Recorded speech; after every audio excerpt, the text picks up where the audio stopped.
Hello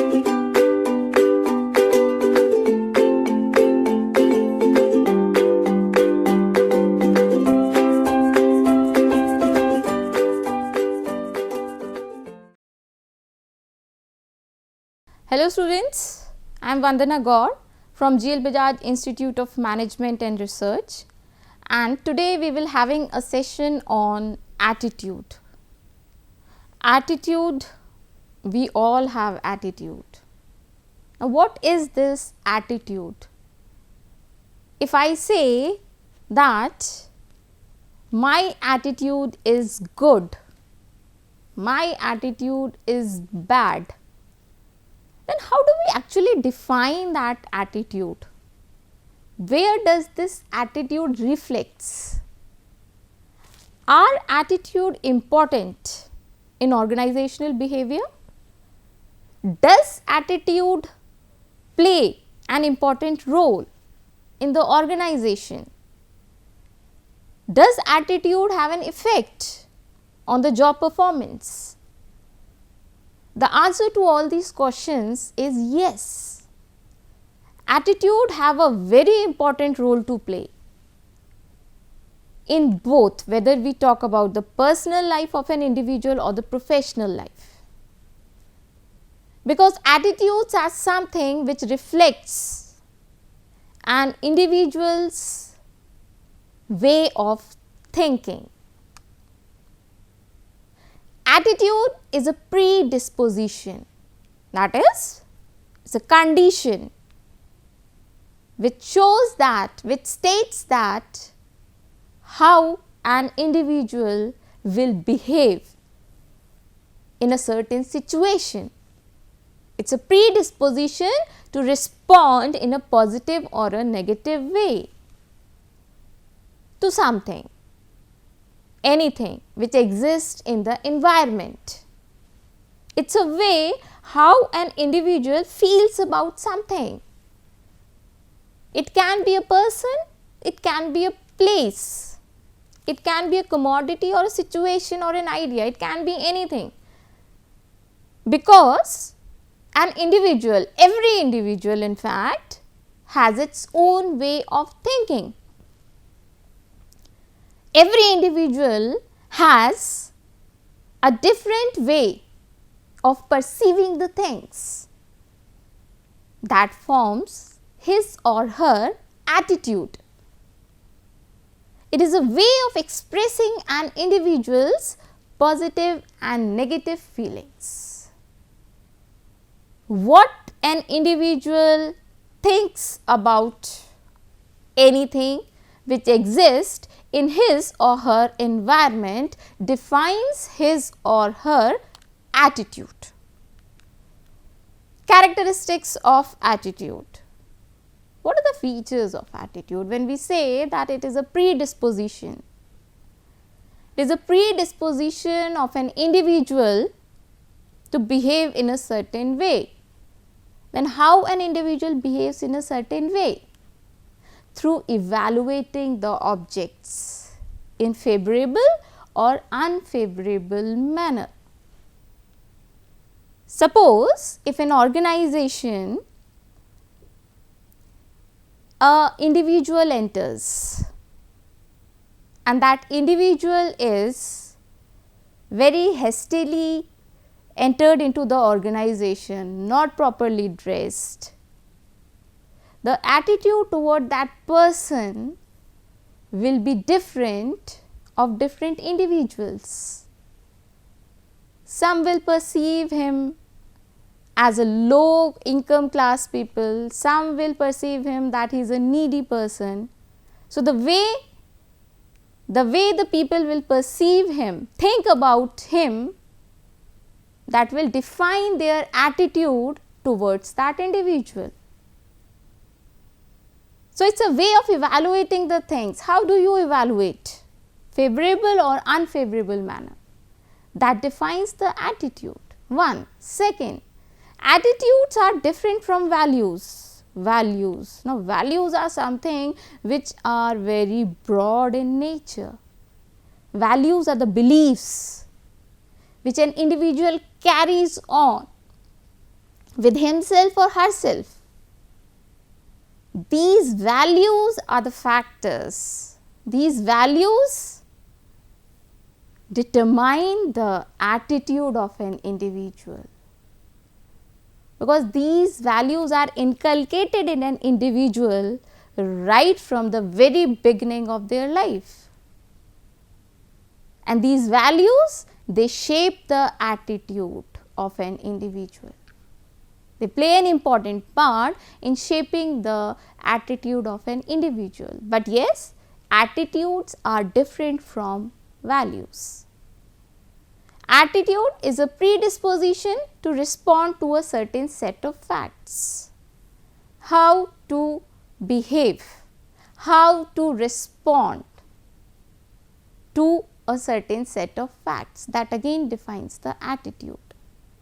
And attitudes are evaluative statements. Evaluative statements means evaluation. After doing the evaluation of the situation, of the object, of anything towards which the attitude is required to be formed. So, attitudes are evaluative statements. They are always more on the evaluation side. How do you evaluate something in a positive manner, in a negative manner? So, that is attitude, that defines the attitude, or those can be said as the characteristics of attitude of an individual, whatever he or she follows. Now, there are certain functions of attitude. These functions of attitude, these are quite important with respect to the individual's behavior in an organization. How an individual behaves in an organization, and attitude plays a very important role. There are different types of functions of attitudes which decide the behavior of an individual within an organization. The first one is the adjustment function. Now, adjustment function is, it is clear from the name itself, adjustment, adjust in the situation. When an individual adjusts in the situation, and what is the role of attitude here? In an organization, if an individual receives a positive environment to work, then the attitude of that individual towards the organization will be positive. While if there is a negative environment to work upon, the environment is not very congenial, then that individual forms a negative attitude towards the organization, and it becomes quite difficult to adjust in that organization. So, the kind of environment which an individual receives has an important role to play in his attitude. So, that is the first function. Second is the ego defensive function. Individuals who work in the organization, they carry their egos. There are certain situations where they feel that it is important to defend their ego. How to defend? Where the ego is hurt. And when the ego is hurt, then it becomes important to defend. For example, suppose if a boss sees that his or her employee is sitting idle, howsoever that employee is resting for few minutes, but that employee sees that manager sees that employee is sitting idle, he does not have any work. So, there that boss ego is hurt. How that employee is sitting idle? He or she assigns a task to that individual, to that employee. So, that is ego defensive function. There are various situations in the organization where individuals react in a way in order to protect themselves, in order to protect their ego, defend their ego. That defines the attitude of that individual towards that, either it is a situation, towards a person, towards an object, whosoever it is. Value expressive function. value. Again we are coming to the values. Now see, values have an important part to play in attitude. Expressing the values, because whatever values an individual have within himself or herself, they play an important role in forming their attitudes. So, value expressive function is related to the values of an individual. The kind of values an individual is carrying, that has a great impact on the attitude of that individual. And the last is the knowledge function. Knowledge is what? Knowledge is a set of organized facts within himself or herself.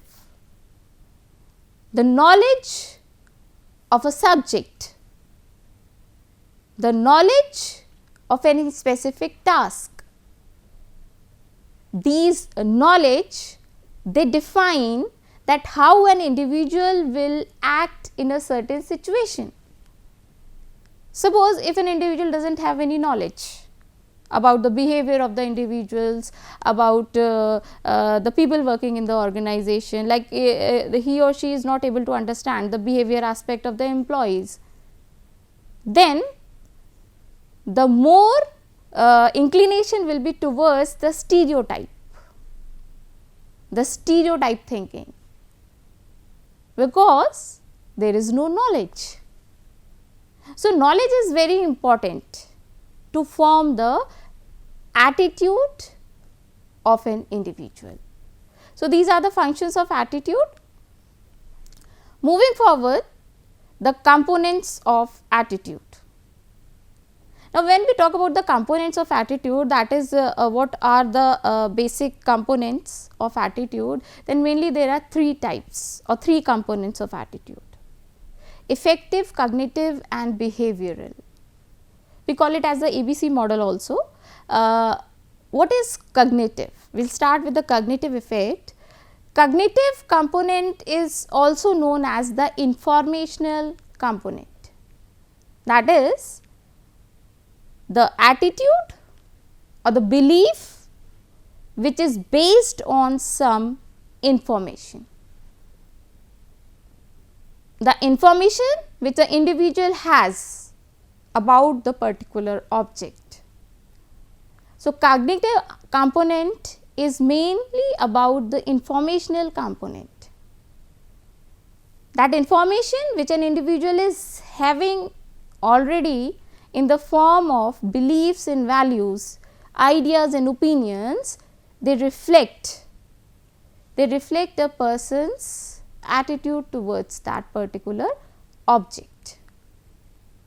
Cognitive elements are the evaluative beliefs and are measured by the attitude scales.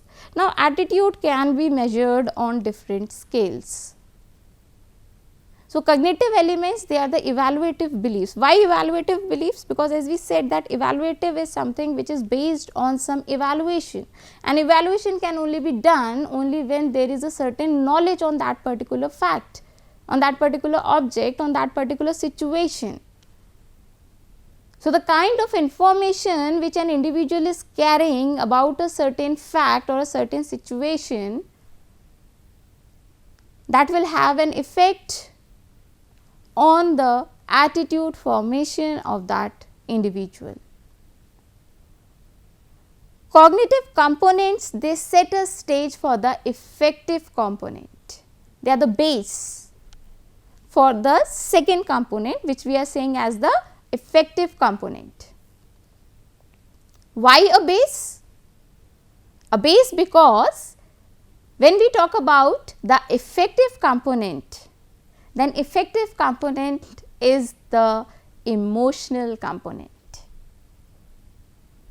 So, whatever knowledge an individual is carrying, when that knowledge is combined with the emotional component, then the outcome is the behavior.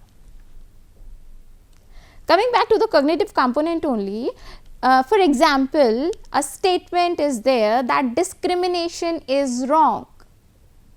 Now, this discrimination is wrong, it is a value statement. Why it is a value statement? Because it is based on the values. I believe that discrimination is wrong. That is my belief. And based on this belief that doing discrimination is wrong, it will form my attitude towards my employees. So, this attitude is based on the cognitive component. Then comes the affective component. What is affective component? Affective component is which is based on emotions. Affective component, it refers to the person's or the individual's feeling that result from his or her beliefs about a person's object or a situation. It is a feeling, inner feeling of an individual. What an individual feels about a certain situation. Now, as compared to the cognitive component, there it was knowledge, whereas in affective component it is the feeling which is actually driving an individual's attitude, the feeling of an individual about a person or object or any situation. This affective component, it becomes stronger when there is more of the direct contact with the object. The more is the contact with the object, the higher is the affective component, because as we see in the real life also, if two individuals working in the same organization, if they are having a proper communication within themselves, then the emotional bonding will increase, whereas if there is a communication gap between the two, then there will not be any emotional bonding, whereas the communication gap will lead to some sort of confusion. So, higher is the affective component, more is the contact with the individual or the object or the situation, whatever it is. For example, I like this, this is a statement, I like this. Now, this I like this, it is very strongly representing the emotional component of the attitude of the individual. Oh, I love this, I love to eat mangoes. Now, this is something which is showing the feeling of an individual towards the mangoes. So, affective component, it represents the emotional component of an attitude. Third, behavioral component. Now, from cognitive to affective and then to behavioral.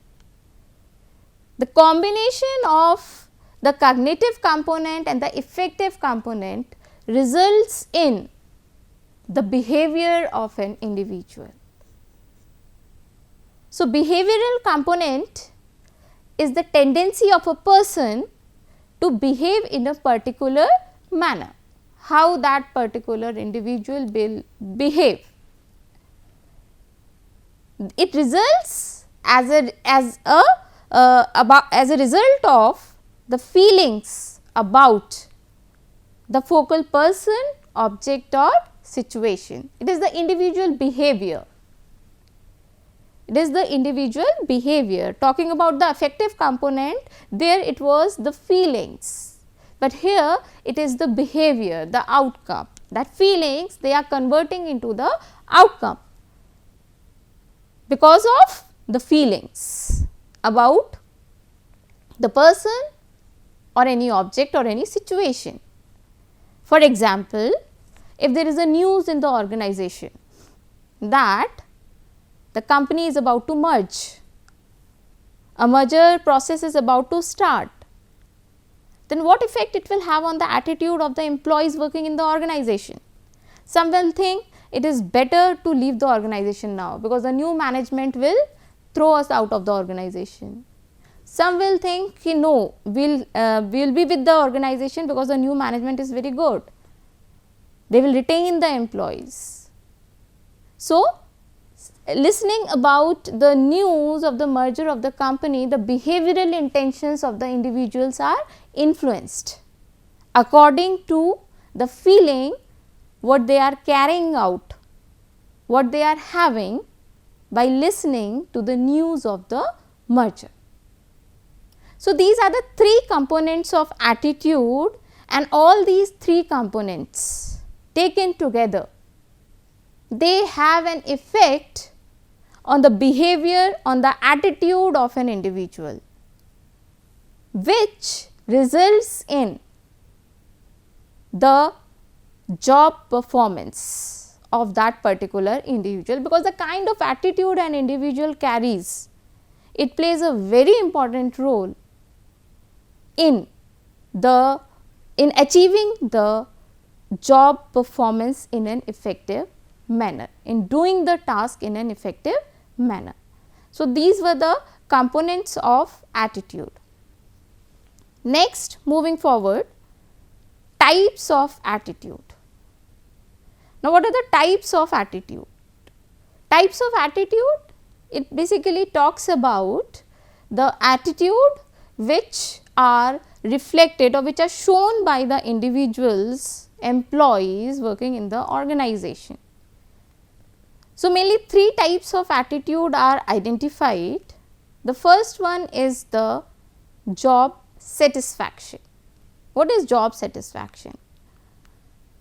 Job satisfaction, satisfied with the job, how much an individual feels that the job or the task which has been assigned to him or her is extracting his or her abilities, or in a very simple language, if we want to say that yes, I am satisfied with my job. If job satisfaction is there, if attitude towards the job assigned to an individual is positive in nature, is satisfied in nature, that is, an individual is satisfied, then he or she will have a positive attitude towards that job. On the contrary, if an individual is dissatisfied,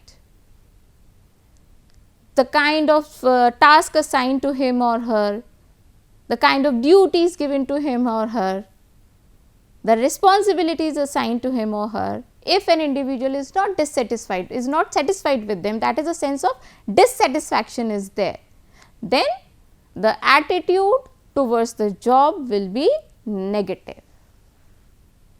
So, job satisfaction, it plays an important role while framing the attitude of an individual in the organization. Second, job involvement. Now, job satisfaction is something which shows the attitude of an individual towards the job, how much satisfied I am. Whereas, the job involvement, it refers to the degree to which a person identifies psychologically with his job.